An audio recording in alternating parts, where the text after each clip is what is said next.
სპორტი, რომლის მთავარი პრინციპი ურთიერთდახმარება, მეტი რთული გზის გავლა და დაბრკოლებების გადალახვა. ალექსანდრე ნებულიშვილი ქართველი ოფროუდერების თითქმის 3 წლიანი ისტორიის შესახებ გიამბობთ.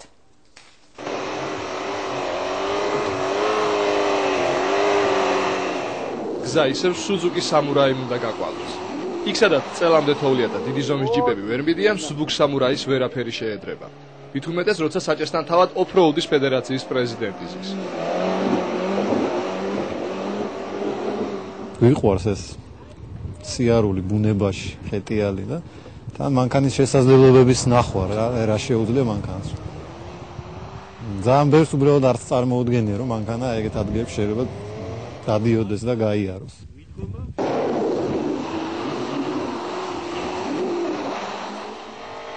დღევანდელი ოფროუდ ვოიაჟის მარშრუტი ცხეთის მიმდებარე მთებზე გადის. ათეულობით ლიტრი ბენზინის ხარჯვის მიზანი ავტომობილის ყოვლის შემძლეობით დატკბობა და ახალი რთული გზების აღმოჩენა.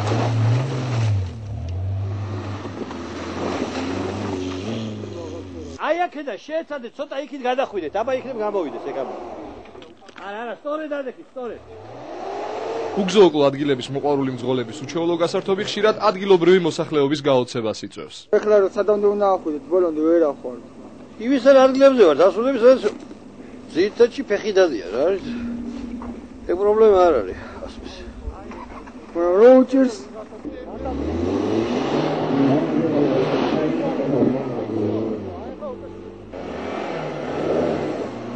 გაუკვალავ თოვლში რუსული წარმოების ნიშნა საკმაოდ სუსტად გამოიყურებოდა. მისი თოვლიდან გამოძრობა სხვა მანქანებს ყველაზე ხშირად უწევდათ. ამ ექსპერიმენტით დამტკიცდა, რომ ოფროუდზე წასვლა იაპონური ჯიპის ჯობს. მითი დაიმსხრა, ნიშნა ყველგან ვერ მივა. ძალიან ცუდი მონაკვეთია რა, საბურავები არ მიწყობს ხელს. მაგრამ ჩვენთვის სიტყვა არ არსებობს.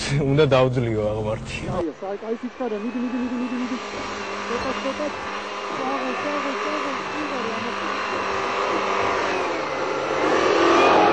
ავტოსპორტის ამ სახეობაში აუცილებელია, რომ ძღოლს მანქანის შეკეთება მექანიკოსის დონეზე შეეძლოს.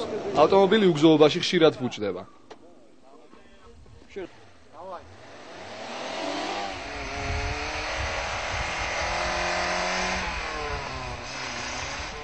ოფროუდის მთავარი პრინციპი ერთმანეთის დახმარებაა. ერთმანეთის გარეშე ოფროუდერებს გზაზე დარჩენა თოვლის დადნობამდე მოუწევდათ. პირველ რიგში დაბრკოლებას რო გადალახავ. და მეგობარს რო დაეხმარებ, ჩავარდნილ მეგობარს რა მოწრე ძალიან დიდ სიამოვნებას ნახულობ შენ თვითონ, დაკმაყოფილი ხარ. ამ დროს ბევრი ადრენალინი გამოიყოფა. და დავიცი. არაფერი ძნელი არ თავარია. რულის ტრიალი. მისია შესრულებულია. ქართველმა ოფროუდერებმა გრძელი თოვლიანი გზა დაძლიეს. მანქანები და მძღოლები შემდეგ ვიკენდამდე შეისვენებენ. მომავალ შაბათ-კვირას მათ ახალი მარშრუტები და თავგადასავლები ელოდებათ.